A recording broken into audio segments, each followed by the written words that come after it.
It's very demand to the other country, sa Middle East at Asia. So, paano po malalaman if it is fake or original na agar wood na pinipinta?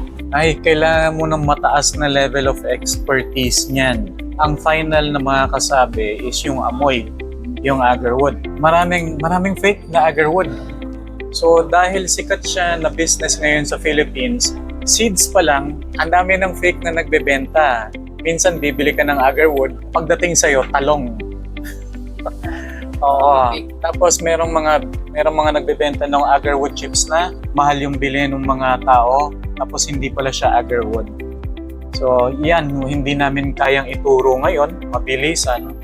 Pero may mga fakes na nagsa-circulate and you need an level of expertise para malaman kung fake siya o hindi.